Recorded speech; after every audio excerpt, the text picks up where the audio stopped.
Assalamualaikum warahmatullahi ta'ala wabarakatuh. Bismillahirrahmanirrahim. Alhamdulillahirabbil alamin. Wassalatu wassalamu ala asyrafil anbiya'i wal mursalin wa ala alihi wa sahbihi ajma'in. Qala rabbi shrah li sadri wa yassir li amri wahlul 'uqdatam min lisani yafqahu qawli. Subhanaka la ilma lana illa ma 'allamtana innaka antal alimul hakim wa la hawla wa la quwwata illa billahil aliyil 'azim. Allahumma inni astaudi'uka ma 'allamtani fardud ilayya 'inda hajati wa la tansani ya rabbal alamin. Nawaitu ta'alluma wa ta'lim wa tadhakkura wa tadhkir wan naf'a wal intifa' wal ifadata wal istifadah wal hatha 'ala at-tamassuki bi kitabillah wa sunnati rasulih wad du'a ila al-huda والدلالة على الخير ابتغاء وجه الله ومرضاته وقربه وثوابه سبحانه وتعالى أما بعد.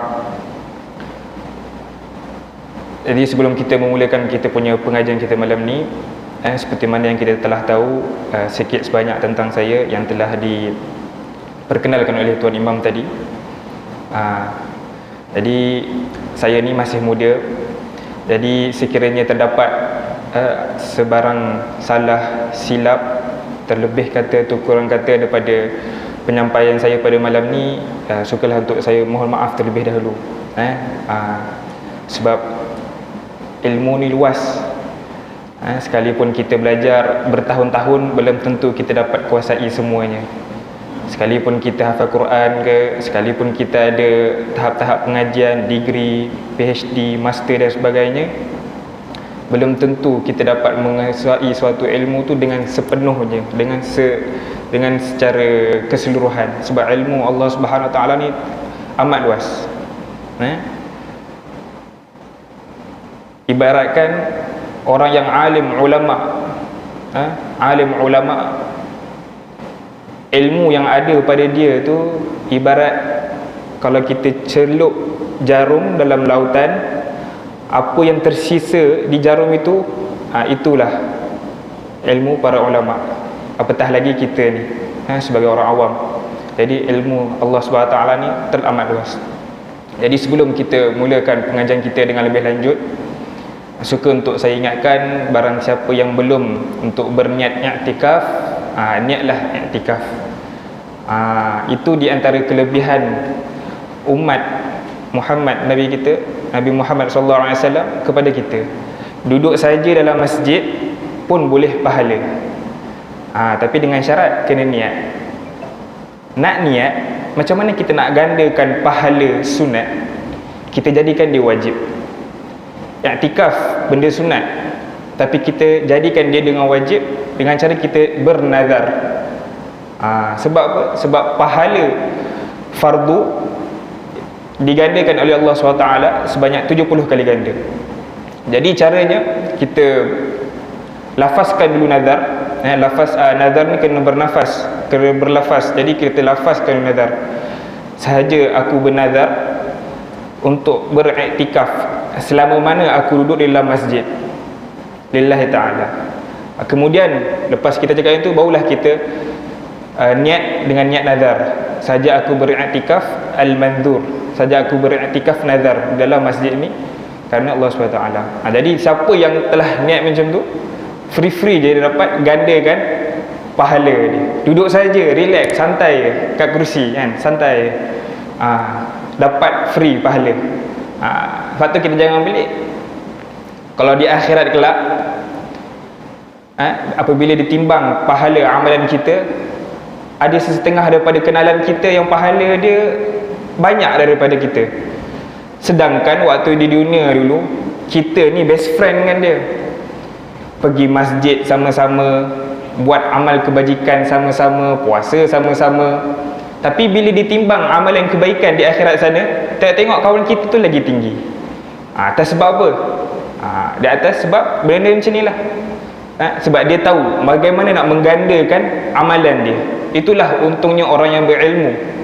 Sebab tu kita kena belajar kan? Sebab tu kita kena belajar. Kata pepatah Arab, ta'allam, belajar. Ta'allam.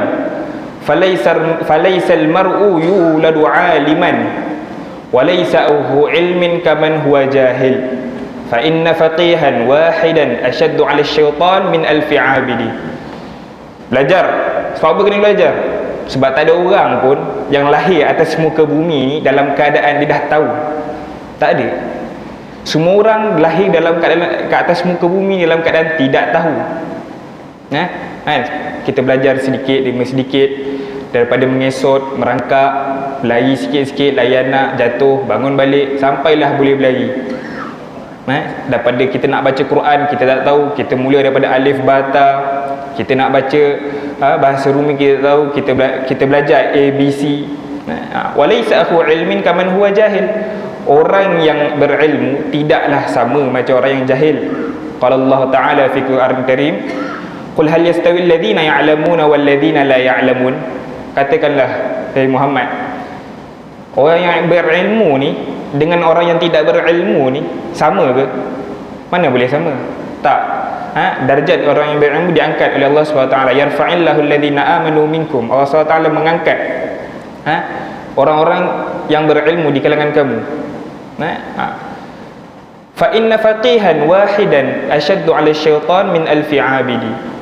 Sesungguhnya seorang yang faqih, yang faham tentang agama, ashaddu 'ala syaitan ni lagi takut dekat seorang ni min alfi 'abidi, daripada 1000 abid. Maksudnya hamba Allah yang dia hanya tahu beribadat sahaja tapi dia tak faham tentang agama. Sebab apa yang boleh macam tu?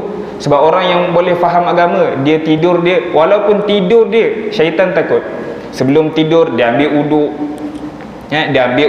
dia baca amalan-amalan yang disunatkan untuk baca ketika sebelum tidur. Jadi dengan perkara-perkara macam tu je, syaitan pun boleh takut kepada seorang yang faqih. Fa inna faqihan wahidan ashaddu 'ala syaitan min alfi 'abidi. Jadi itulah beruntungnya menjadi orang yang tahu. Jadi kita pada malam ni alhamdulillah direzekikan Allah SWT, dilapangkan waktu kepada kita untuk bersama-sama duduk dalam majlis ilmu, dengar sedikit sebanyak tentang apa yang dikatakan oleh Allah SWT. Madza qala Allah wa madza qala Rasul, apa yang Nabi bagi tahu kita, wa madza qala ulama, apa benda yang ulama bagi tahu kita. Jadi ini semua di antara nikmat yang patut kita syukuri. Kalau kita rasa kita hari ni boleh ada duit, ada kereta, ada rumah, kita rasa itu nikmat dah. Kita rasa kita kena bersyukur dah dengan sebab kita dapat nikmat tu. Tapi jangan lupa, kita ada dalam masjid ni pun merupakan satu nikmat yang seharusnya kita syukuri. Yang seharusnya kita syukuri. Jadi macam mana kita nak bersyukur dengan nikmat yang kita dapat malam ni? Apa yang kita tahu, kita amalkan. Dan apa yang dah kita amalkan, sebanyak mana yang kita amalkan, kita sampaikan kepada sesiapa yang tak ada dalam majlis ni. Kata Nabi SAW, kun aliman, jadi orang alim. Jadi orang alim. Sebab apa? Sebab orang alim ni kelebihan dia besar. Al-ulama warahatul anbiya. Al-ulama warahatul anbiya. Ulama ni pewaris bagi para nabi. Wa innal anbiya lam yuwarithu dinaran wala dirhaman. Sungguhnya para nabi ni dia tidak mewariskan harta, dirham, dinar. Wa innama warathu ilm. Sejauh para anbiya ni dia mewariskan ilmu. Faman akhadhahu akhadha bihadhin wafirin. Maka barang siapa yang mendapatkan ilmu, maka beruntunglah dia. Seterusnya, kalau tak boleh nak jadi alim, kalau kita tak mampu tak jadi alim, jadi golongan yang kedua, au muta'alliman, jadi orang yang belajar. Jadi orang yang belajar. Dan alhamdulillah kita direzekikan oleh Allah SWT untuk mendengarkan ilmu pada malam ni. Seterusnya, Ustaz, saya memang tak mampu, Ustaz. Saya tak boleh nak belajar, tak boleh nak masuk pondok, tak boleh nak sekian. Tak apa, tak ada masalah. Au mustami'an, jadi golongan yang seterusnya, orang yang mendengar. Ada peluang, ada masa ruang, buka YouTube, dengar pengajian. Jadilah daripada tak dengar langsung. Seterusnya tak boleh juga. Saya ni, waktu saya ni daripada pagi, daripada bangun tidur sampai ke malam, saya ni memang kerja cari duit, Ustaz. Kalau saya tak cari duit, memang anak bini saya tak boleh nak makan apa. Tak apa. Nabi beritahu, jadi golongan yang seterusnya, au muhibban, jadi orang yang suka kepada siapa? Suka kepada program ilmu, suka kepada ulama, suka kepada penuntut ilmu. Seterusnya, yang ni golongan yang celaka. Wala takun khamisan fatahlik, jangan jadi golongan yang kelima. Siapa golongan kelima ni? Orang yang bukan salah satu daripada 4 golongan tadi. Dahlah tak alim, belajar pun tidak, mendengar kuliah pun tidak, suka pun tidak, bahkan benci lagi kepada orang ni, maka jadilah dia golongan yang kelima, fatahlik, maka celakalah dia. Jadi alhamdulillah, kitab yang kita nak yang mula untuk kita baca pada malam ni dinamakan sebagai satu kitab Ar-Risalatul Jami'ah, bukannya Ar-Risalatul Jamilah. Kalau Risalatul Jamilah tu maksudnya cantik, bukanlah Risalatul Jamilah, Risalatul Jami'ah wa Tadhkiratun Nafi'ah. Jadi sebelum kita nak masuk apa benda perbahasan yang diceritakan dalam kitab ni, sukalah saya untuk menceritakan sedikit sebanyak sinopsis kitab ni. Jadi kitab yang kita nak baca ni merupakan satu kitab waktu turun-temurun yang dipelajari di bumi Tarim, Hadramut, Yaman sana. Dikatakan tiada seorang alim pun yang berada di bumi Yaman, maksudnya yang lahir di bumi Yaman, pada permulaannya dia tidak belajar kitab ni. Jadi tiap-tiap orang alim, ulama yang berada di sana, yang asal usulnya di sana, pasti akan belajar kitab ni pada permulaan marhalah menuntut ilmu beliau. Pasti. Kerana apa? Kerana apa di sana di Yaman menyusun kitab Risalatul Jami'ah ni sebagai silibus ataupun kitab antara kitab-kitab pertama yang kena pelajari. Kerana kitab ni terkandung satu keberkatan, satu futuhat yang tidak ada di dalam kitab-kitab lain. Jadi kalau kita tengok betapa berkatnya kitab ni, pengarang dia dah meninggal, dah wafat pada tahun 1145. Kita sekarang berada pada 1443, hampir 300 tahun. Tetapi kitab beliau masih lagi dibaca, masih lagi dijadikan rujukan pada permulaan nak menuntut ilmu. Jadi di situ dah menampakkan bahawasanya kitab ni ada keberkatan dia. Ada keberkatan dia. Bahkan didoakan pula oleh si pengarang kitab, Al-Habib Ahmad bin Zain Al-Habshi. Apa doa dia dalam kitab ni? Dia beritahu, man arafaha, barang siapa yang mengenali kitab ni, tahu kitab ni, wa amila biha, belajar dan beramal dengan apa yang ada dalam kitab ni, narju lahu an yakuna min ahli ilmi zahiran wa batinan. Kami berharap, kami berdoa supaya siapa-siapa yang tahu kitab ni, yang mengamal dengan kitab ni, dia menjadi ahli ilm zahiran wa batinan. Faqad tahaqqaqa kalamuh, maka telah benarlah kata si muallif tadi. Faham betul tuan-tuan? Sehingga kan kitab ni asalnya kitab Arab, tapi dia ada terjemahan dia. Dia ada terjemahan dia bahasa Melayu. Jadi yang kita nak baca ni bahasa Melayu lah. Jadi sehingga kan pada permulaan untuk menuntut ilmu di sana, ada sesetengah tempat pengajian yang disuruh untuk hafal matan kitab ni. Macam saya dulu di pondok di Mahat Syatiri, pondok Sungai Kedah tu, di antara silibus kita orang ialah menghafal kitab ni sebagai permulaan.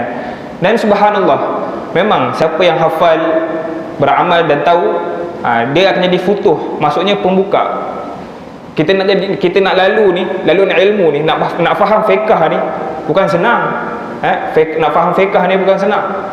Tapi dengan sebab adanya keberkatan yang ada dalam kitab ni, Allah SWT permudahkan, buka jalan. Cukup dengan syekh bagi tahu kita satu ibarat pun kita dah faham. Kita cepat faham, cepat ingat dan mudah untuk kita amalkan. Fiqh ni bukan senang. Fiqh ni antara fiqh dengan nahu. fiqh dengan nahwu. Orang nampak pada surah, pada zahirnya fiqh ni senang, nahwu ni susah. Tapi sebenarnya pada wakil yang sebenarnya dia terbalik. Nahwu ni senang je sebenarnya. Nahwu ni senang, dia ilmu kaedah, dia takkan lari daripada kaedah. Macam ilmu matematik ilmu kaedah 1 tambah 1 2 macam tu lah. Nahwu ni macam tu. Tapi fiqh ni surah dia je nampak senang, tapi dia fa innahu bahrun amiq. Dia sebenarnya ilmu fiqh ni ialah ibarat satu lautan yang cukup dalam, yang cukup dalam. Sebab tu kadang-kadang kalau kita tengok matan fiqh, maksudnya dia nak cerita sikit je tapi perbahasan dia cukup dalam. Perbahasan dia cukup dalam. Macam itulah yang dibahas kalau di sana di belah Hadramaut, diorang ni lebih kepada takhasus, lebih bidang fiqh. Bidang fiqh, dan fiqh yang bermazhab Asy-Syafi'i lah. Fiqh yang bermazhab Asy-Syafi'i. Sebab tu kalau siapa yang nak mendalami ilmu fiqh, nak membahas apa benda semua, orang kata apa, style pondok ni, kitab berkulit-kulit, harfan bi harfin, kalimatan bi kalimatin, huruf-huruf sehuruf, daripada mula kulit sampai akhir kulit, bolehlah melanjutkan pelajaran ke sana. Jadi kitab yang kita nak baca ni, kitab yang menghimpunkan di antara 3 ilmu.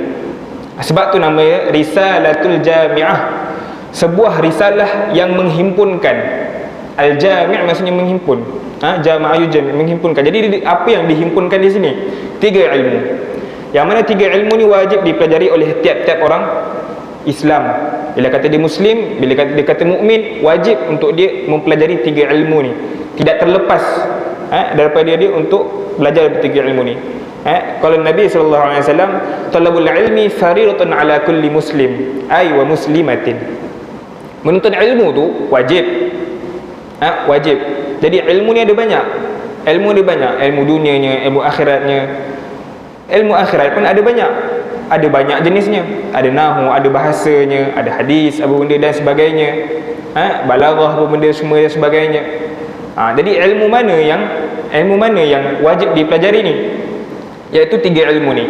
Kata Syekh Ali bin Abi Bakar As-Sakrani radhiyallahu anhu, yang dimasukkan dengan ilmu fardu ain. Jadi maksud fardu dalam hadis Nabi sallallahu alaihi wasallam, talabul ilmi faridatun.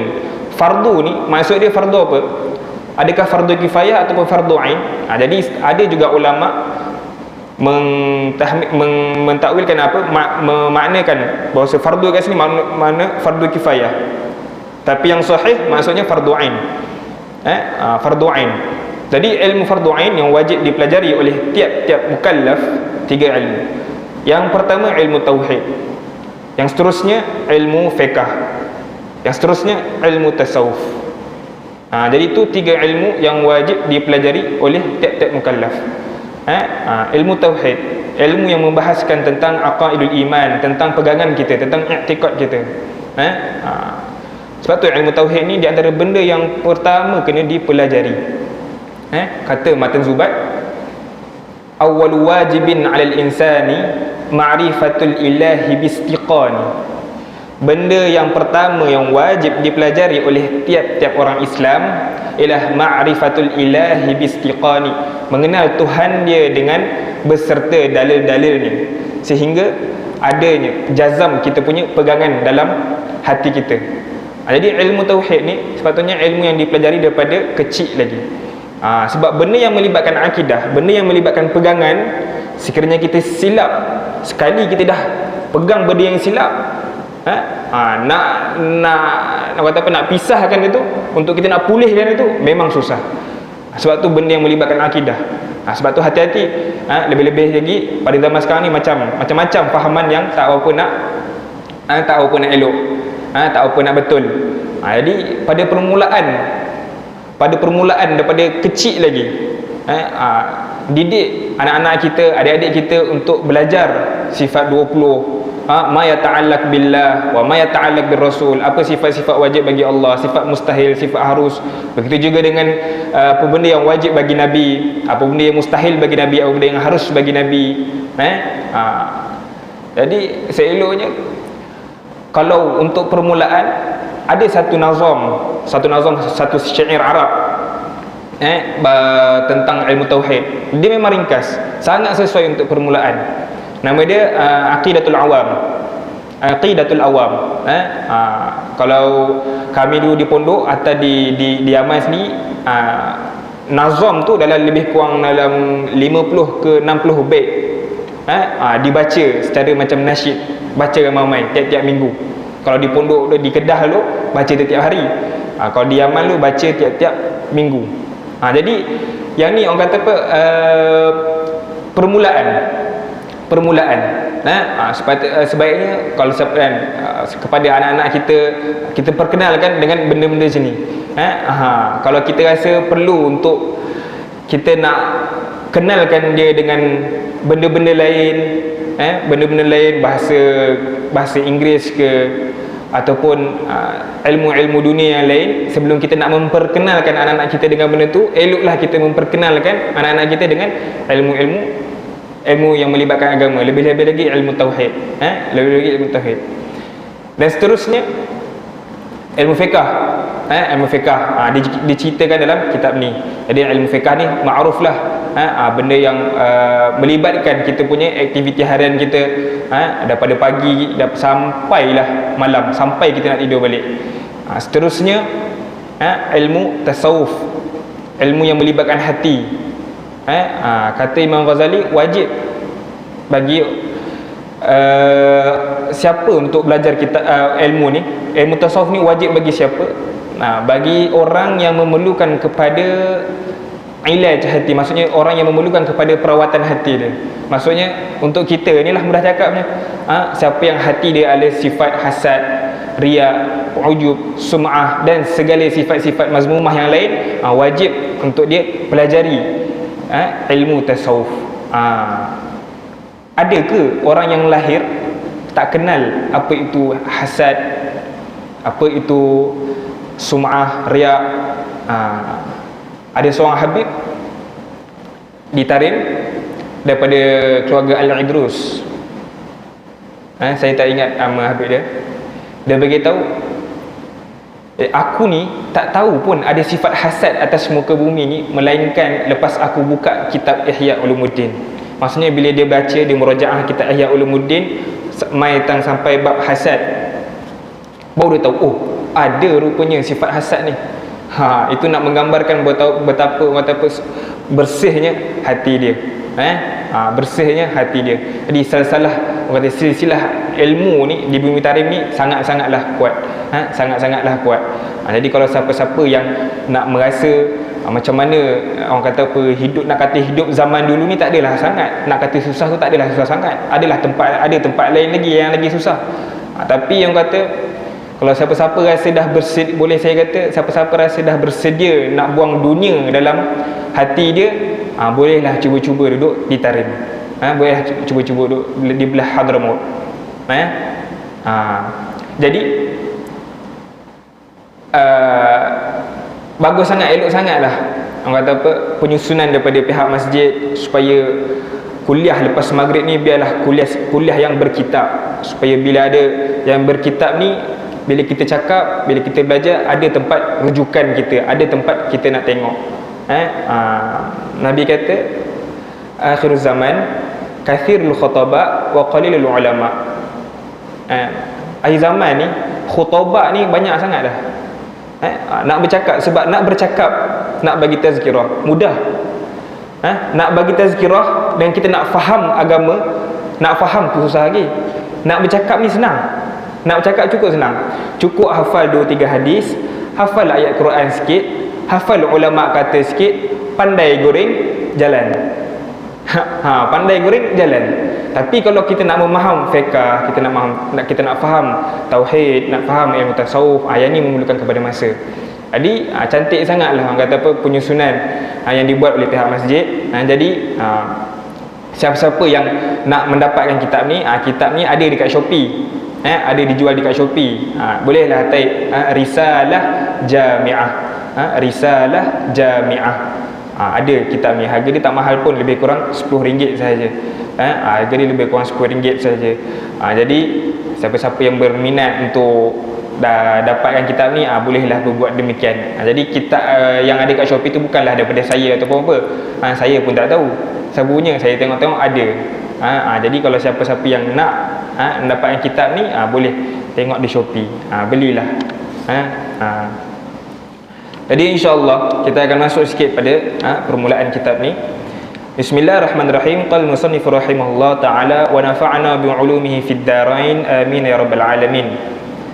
Ar-risalatul jami'ah wat tadhkiratun nafi'ah. Ini sebuah risalah yang menghimpunkan di antara tiga ilmu tadi, ilmu fiqh, ilmu tauhid, tasawuf dan fiqh, dan fiqh dan tasawuf. Wat tadhkiratun nafi'ah, dan peringatan, peringatan yang memberi manfaat, peringatan yang memberi manfaat. Manfaat dia kembali waktu bila? Kembali kepada kita di akhirat kelak. Seandainya kita faham apa yang agama nak, apa yang Allah SWT nakkan kepada kita, apa yang Rasul nakkan kepada umat dia, insya-Allah benda tu akan memberi manfaat kepada kita di akhirat kelak. Qala Nabi sallallahu alaihi wasallam, "Man yuridillahu bihi khaira yufaqihu fid din." Barang siapa yang Allah SWT nakkan kebaikan pada dia, Allah Ta'ala akan bagi dia faham tentang agama. Jadi Allah Ta'ala tak bagi dia, bukanlah bermakna sekiranya dia kaya tak bagus, tidak juga. Tapi ini ialah sebuah jaminan daripada Nabi kita. May yuridillahu bihi khaira yufaqihu fid din. Barang siapa Allah SWT nakkan kebaikan pada dia, kebaikan dunia dan akhirat, Allah Ta'ala akan bagi dia faham agama. Faham? At-ta'lif As-Sayyid Al-Sharif Al-Alim Al-Allamah Al-Habib Ahmad bin Zain bin Alawi Al-Habshi. Jadi Habib Ahmad bin Zain bin Alawi Al-Habshi ni merupakan anak murid kepada Al-Habib Abdullah bin Alawi Al-Haddad. Dia telah bersuhbah menjadi murid kepada Habib Abdullah bin Alawi Al-Haddad selama 40 tahun. 40 tahun. Jadi lamalah, panjanglah tempoh persahabatan Al-Habib Ahmad ni dengan guru beliau. Jadi masing-masing ulama-ulama yang besar, ulama min kibarul ulama, daripada ulama-ulama yang besar di Hadramut Yaman. Bismillahirrahmanirrahim. Alhamdulillah rabbil alamin, hamdan yuwafi ni'amahu wa yukafi'u mazidah. Wassalatu wassalamu ala sayyidina Muhammadin sallallahu alaihi wasallam. Qala Rasulullah sallallahu alaihi wasallam, talabul ilmi fariidatun ala kulli muslim. Wa qala sallallahu alaihi wasallam, man salaka tariqan yaltamisu fihi ilman sahhalallahu lahu bi tariqan ilal jannah. Jadi pengarang kitab memulakan karangan beliau dengan bismillahirrahmanirrahim. Sebab apa? Kalau kita tengok banyak daripada karangan para ulama, bukan banyak, semuanya dimulakan dengan bismillahirrahmanirrahim. Sebab apa? Di antara beberapa sebab. Yang pertama, iqtidaan bil Quranil Karim. Kita nak mengikut macam mana Allah SWT memulakan Al-Quran dengan bismillahirrahmanirrahim. Itu yang pertama. Yang kedua, nak beramal dengan hadis Nabi sallallahu alaihi wasallam, kullu amrin dhi balin la yubda'u fihi bi bismillahirrahmanirrahim fahuwa aqta'. Tiap-tiap perkara yang ada nilai di sisi syarak, sekiranya tidak dimulakan pada permulaan perkara tersebut, maka dia akan terputus. Maksud terputus di sini apa? Terputus daripada berkat. Terputus daripada berkat. Adakah maksud tak ada berkat langsung? Tidak. Ai qalilul barakah. Berkat dia sikit je. Berkat dia sikit. Jadi benda tu kita boleh lihat sendiri. Kitab yang kita nak dengar pada malam ni, hampir 300 tahun tapi masih lagi dijadikan rujukan, masih lagi jadi bacaan. Jadi itu menunjukkan betapa berkat yang ada dalam kitab ni. Jadi mudah-mudahan dengan kita faham, belajar kitab ni, sekiranya direzekikan Allah SWT untuk mengkhatamkan kitab ni, insya-Allah keberkatan tu akan mengalir kepada kita. Jadi pada malam ni kita nak cerita sikit tentang ba sahaja. Ba pada kalimah bismillahirrahmanirrahim. Dalam bahasa Arab dia ada tiga kali, maksudnya perkataan dalam bahasa Arab ni terbahagi kepada tiga. Isim kata nama, fi'il kata huruf, dan harf kata sendi. Kata sendi. Jadi yang kita nak bincang sekarang ni ialah ba. Ba ni termasuk dalam huruf jar. Huruf jar ni termasuk dalam kategori kata sendi. Yang sendi ni apa tugas dia? Dia menghubungkan, betul? Siku menghubungkan antara ni tangan kita, lepas tu tangan dengan badan, sendi, kawasan sendi. Lutut menghubungkan antara betis dan paha, kaki dan badan. Itu tugas sendi. Jadi bila kita tengok makna Bismillahirrahmanirrahim, dengan nama Allah, dengan nama Allah, ba tu maksudnya dengan. Bila kita kata dengan, sebelum dengan ni, kalau kita ikut bahasa kita, mesti kena ada sesuatu, betul? Saya makan dengan menggunakan mulut dan tangan. Saya melihat dengan menggunakan mata. Saya berjalan dengan menggunakan kaki. Saya membaca dengan menggunakan mata.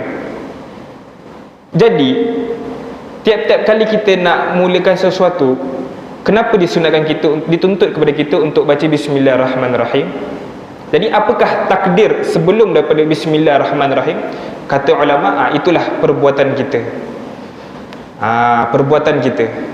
Jadi seolah-olah bila kita tiap-tiap kali nak baca Quran, lebih-lebih lagi, seolah-olah kita mengatakan sahaja aku baca Quran dengan Bismillahirrahmanirrahim.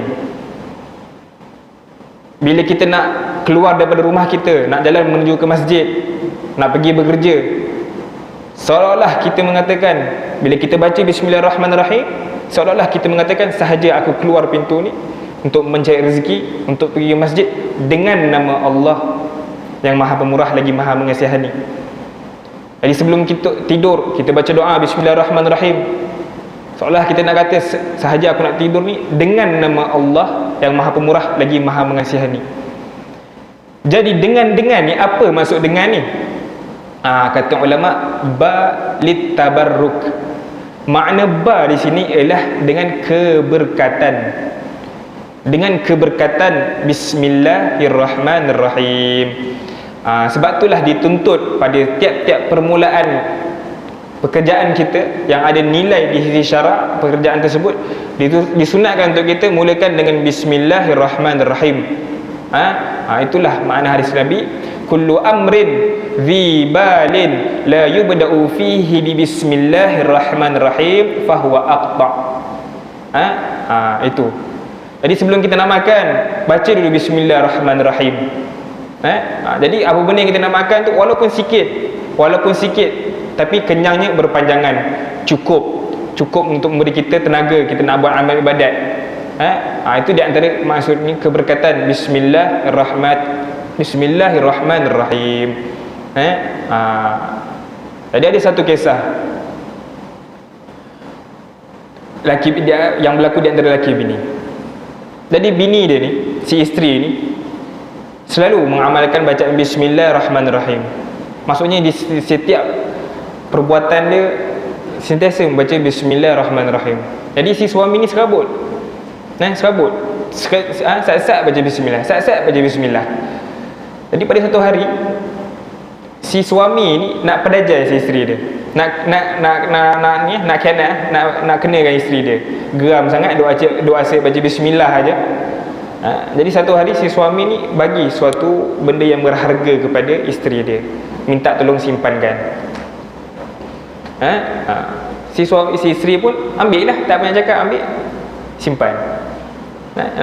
Nak buka laci tu benda, baca Bismillahirrahmanirrahim dulu, simpan. Lepas tu selepas daripada beberapa tempohan, si suami tu minta balik barang berharga tadi. Tipah, mana hari tu yang aku suruh kau simpan tu, balik sini aku nak. Jadi si isteri ni pun ambil lah. Dalam perjalanan pergi ambil tu, nak buka laci tu, dengan sambil baca Bismillahirrahmanirrahim, tengok barang tu masih lagi ada di situ. Sedangkan apa benda si suami tadi tahu si isteri simpan kat situ, dan si suami ni dah buang dah benda tu. Tak ada dah. Si suami ni yakin dah, tapi dengan musabab keberkatan yang ada pada Bismillahirrahmanirrahim, benda tu masih lagi ada di situ. Jadi si suami pun terkejut. Macam mana boleh ada ni? Saya simpan dekat tempat tu. Jadi semenjak daripada hari itu, jadilah si suami isteri pun sama naik baca Bismillahirrahmanirrahim. Jadi itulah di antara keberkatan yang ada dalam Bismillahirrahmanirrahim. Seterusnya kalau di antara amalan Bismillahirrahmanirrahim yang kita boleh amalkan, mudah sahaja. Sebelum tidur, sekiranya barang siapa yang baca Bismillahirrahmanirrahim 21 kali sebelum tidur, nescaya pada malam tersebut Allah SWT akan menjaga dia. Sekiranya ada kebakaran berlaku, tak jadi, ada pencuri nak masuk rumah, tak boleh, dipelihara daripada mati dalam keadaan tidur, dan benda-benda yang buruk yang lain yang nak berlaku pada malam tu. Jadi insya-Allah mudah-mudahan kita boleh amalkan satu faedah yang kita dengar pada malam ni, iaitu dengan Bismillahirrahmanirrahim. Dan sebenarnya perbahasan tentang Bismillahirrahmanirrahim ni sangatlah panjang. Saya tak ingat berlaku kepada ulama mana, sama ada ulama Jawi atau ulama kita sendiri. Saya tak ingat siapa, tapi perbahasan tu berlaku antara ulama Jawi dengan ulama Arab. Yang saya pernah dengar Tok Kenali, tapi wallahu a'lam. Wallahu a'lam. Jadi perbahasan dia macam mana? Ada seorang tok guru dengan anak murid pergi kepada negara Arab lah untuk membuat satu diskusi perbahasan. Jadi dibahaskan dalam tu Bismillahirrahmanirrahim. Jadi tempoh perbahasan tu berlangsung selama lebih kurang seminggu. Pada permulaan, pada hari pertama masih ramai lagi orang awam. Begitu juga hari kedua, hari ketiga. Makin lama makin sikit, sampailah tinggal hari yang ketujuh, hanya tinggal tok guru dengan tok guru je. Anak murid tu kata, aku pun dah tak faham dah apa benda yang diorang bincang. Jadi perbahasan tentang Bismillahirrahmanirrahim sangatlah luas. Makna Bismillahirrahmanirrahim sendiri teramatlah luas. Jadi apa benda yang kita dengar pada malam ni hanyalah sedikit cebisan sahaja tentang Bismillahirrahmanirrahim. Banyak lagi tentang Bismillahirrahmanirrahim, tentang di antara hukum Bismillahirrahmanirrahim yang perlu diceritakan. Lepas tu tempat-tempat yang macam mana yang disunatkan, dituntut untuk kita baca Bismillahirrahmanirrahim, tempat-tempat macam ni yang dilarang. Jadi insya-Allah itu semua kita akan ceritakan dalam pertemuan yang akan datang. Jadi sampai di sini sahaja untuk pada malam ni. Seterusnya yang buruk itu datang daripada saya, yang baik itu datang daripada Allah SWT. Hakikatnya kedua datang daripada Allah SWT. Wabillahi taufiq wal hidayah. Assalamualaikum warahmatullahi taala wabarakatuh.